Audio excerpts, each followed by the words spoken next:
Hey, welcome back. Good to see you again. Thanks for joining the channel.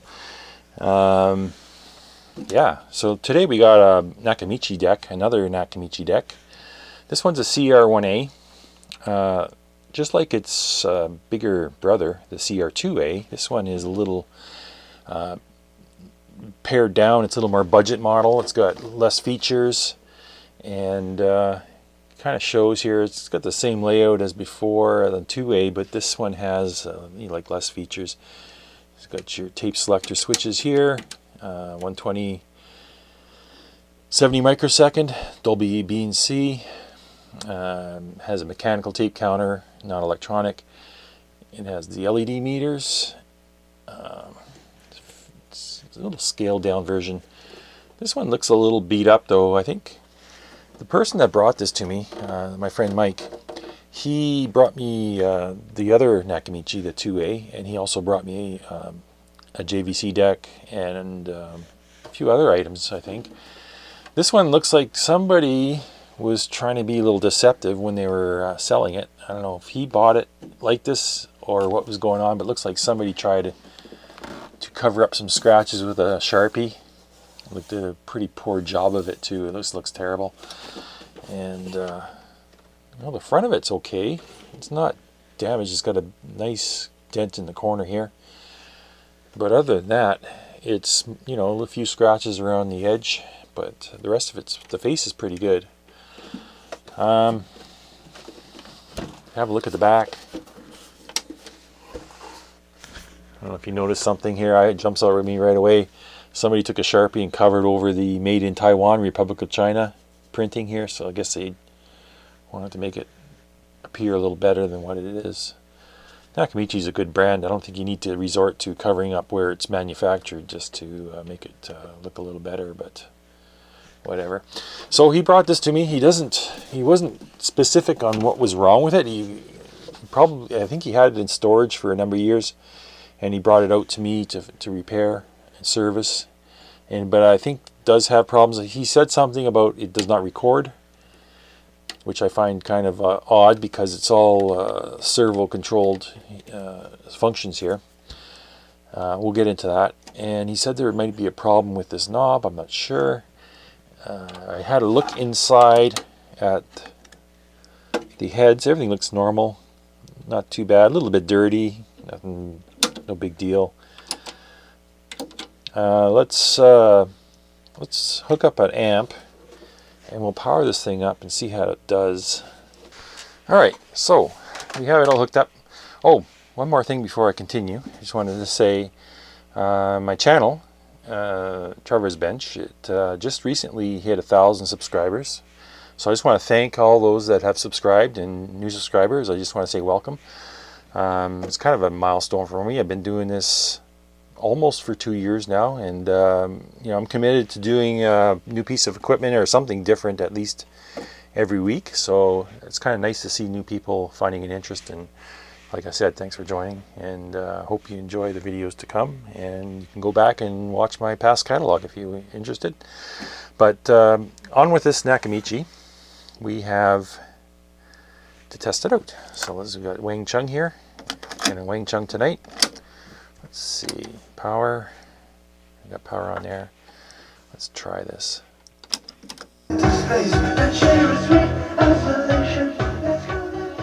So it's working. It's working. It just doesn't sound the greatest. So what else is wrong with this thing? Fast forward. It's working. Rewind, everything seems okay. What I'll do is I'll hook it up and I'll test out the record function, make sure that is working, and other than that it just sounds like it's muffled and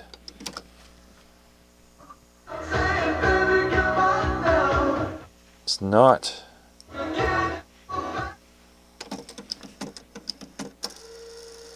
sounding its best. It doesn't sound very clear and crisp. And like I said, I looked at the head. It didn't look that dirty, but I'll clean it anyway. But we'll go through and we'll see what we can do for this thing.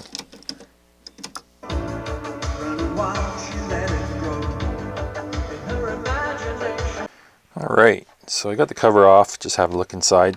This is pretty similar to the CR-2A. A lot of similar construction. We have Syscon on this side of the board, power supply section here in the middle, the back. Let me see, it's getting a little warm there, maybe I could, that's not too bad. Voltage regulators here on this steel plate. They could have made that out of aluminum and that would have transferred the heat a little better, but whatever. Sony Dolby chip, that's kind of unusual. And the mechanism is pretty much identical to the CR-2A. It has, let's see here, it has the loading cam down here with the switches. I don't know if you can see that. You can see that cam working in there. A little bit of slop with the with that worm gear. What I might do is take that apart and shim it. Seems like the belts are okay.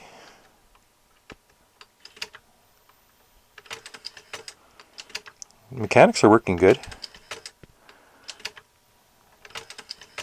So I don't think that's our problem. I think we just need an alignment or some kind of a tune-up because this thing doesn't sound the greatest. Again, it's got the shielded power transformer, magnetically shielded, which is a nice touch. So yeah, it's a well-built deck. It just scaled back on the options. All right, so what I've done is I've gave the heads a cleaning, pinch roller cleaning. I haven't demagnetized yet, but I'll get to that. And then I went through and I played an alignment tape, and I actually aligned the head, and it came back pretty good. It brought it in a lot better than what it was. So I locked the screw in place, and I'll when I'm finished with everything else, I'll go back and test it again to make sure it's good. But so far it's sounding all right. It's doing its thing. Okay. Now I have set up my speed calibration tape, and I'm going to do a speed calibration. So what I'm going to do is I'm going to twist the camera around onto the scope so you can see what I'm doing. Now let's turn on the tape, start playing it. It's a 3 kilohertz tone, and what are we reading here? 3.05. So we got to turn that down a little bit. The adjustment is on the back of the motor, just like most typical arrangements.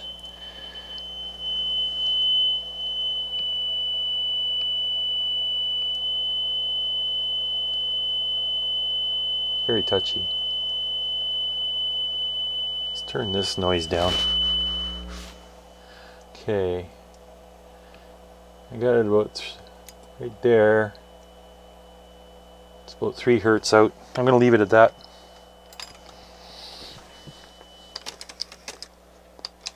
Try it again.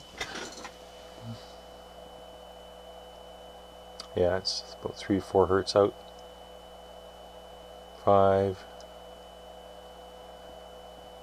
Maybe I'll turn it up a little bit. It seems to be drifting a bit.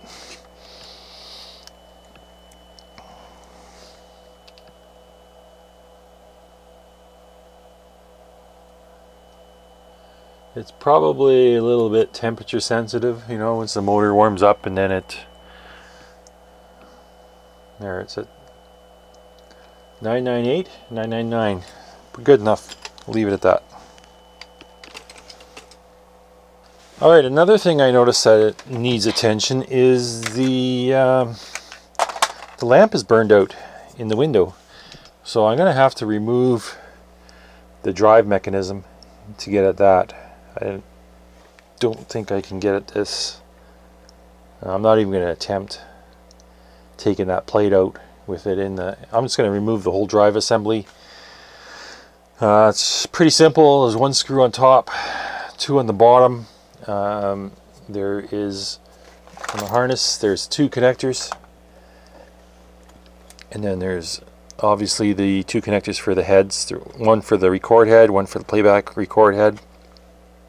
Sorry, erase head, playback record head. There's the one there, and then there is a belt here that goes to the mechanical tape counter. So I'll just remove all that, and then this assembly will come out, and I can work on replacing that lamp. It's back here. These, oh, well, maybe this has something to do with it. It's not plugged in. Good thing I didn't start pulling screws out. I didn't see this. There's a connector here that's vacant. I'm just going to plug this in. And we have our LED back on. Okay, that was an easy fix. Now, what else do I need to do? I want to record some tones and check its response. I'm going to do that next. It's a 2-head cassette deck, so I can't do it live. I have to record all my tones, rewind it, play it back, and see how it does. So I'll do that. I won't bore you with that, and then we'll finish this up. Looks like we're got an easy one here today. Okay, so I ran into another problem. It will not go into record mode. My record tabs are still in place, haven't been broken out. If you break out one of these tabs, depending on which side it's on, I believe this side is for this side, and if you break out that tab, it locks out the recorder from recording on that tape. But this should be working. Let's see here. It should. Oh, there we go. It's probably a dirty switch, because it wasn't working before. Now it is. Let's try.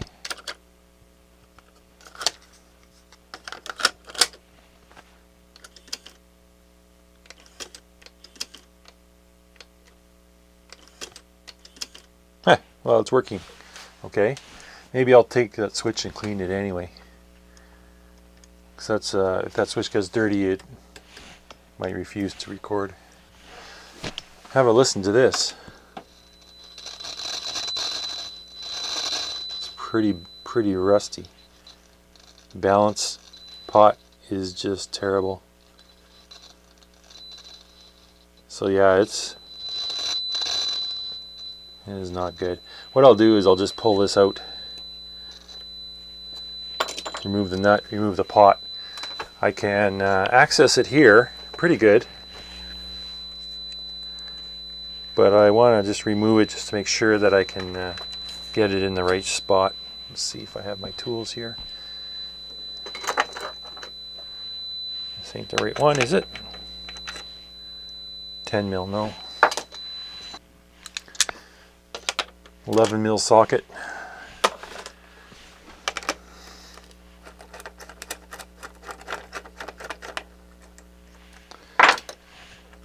Oh, I guess that's normal. Okay, pull this out.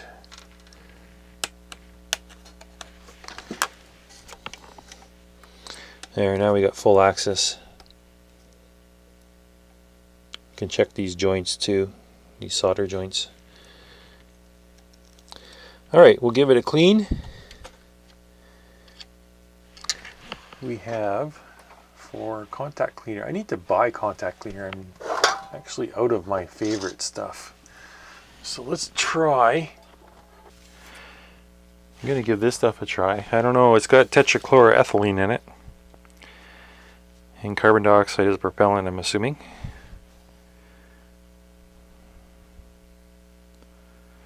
This stuff, I think I tried it once before and I wasn't too pleased with it. Let's set this up.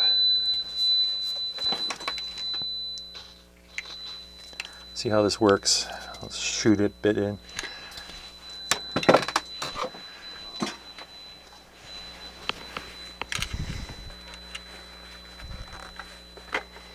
See how this stuff works. I'll shoot a bit in.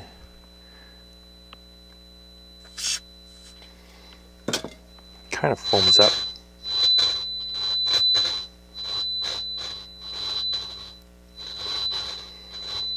Yeah. It's not the right stuff.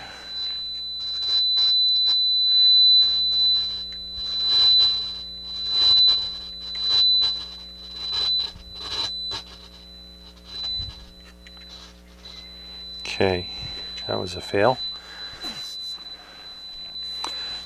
I have a very old can of Chroma Mist. This was stuff that they used on televisions.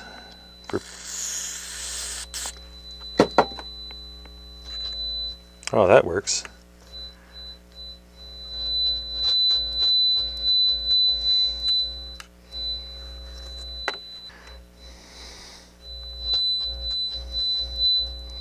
Let's give it another shot.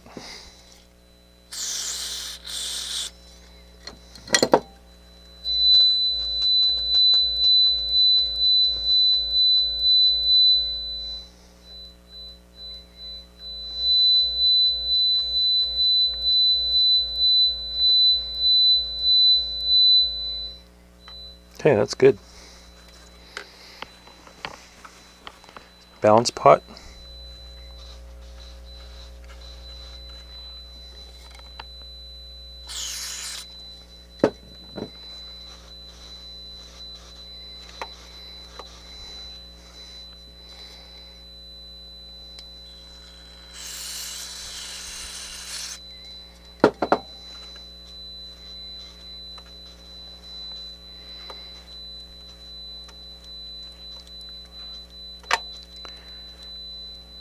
Okay. A little bit left. Scratchiness is all gone.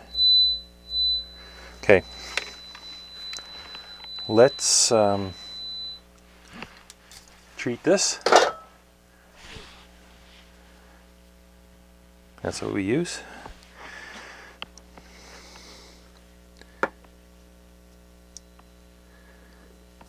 There's very, very small amount on the wiper of contact on both of them.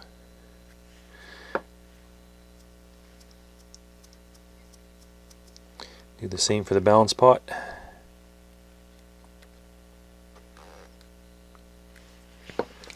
Okay.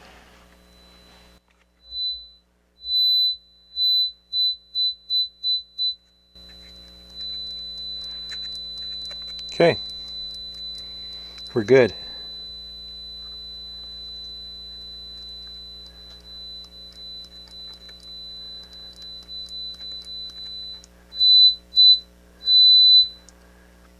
Okay, I'll put that back together and then I can continue.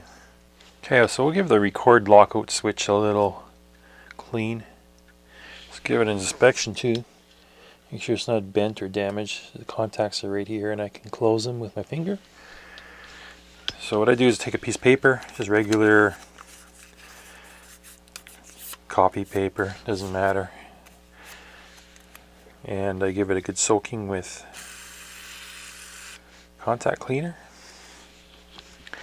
Fit it in between the two contacts, squeeze them together, and then just drag the paper through.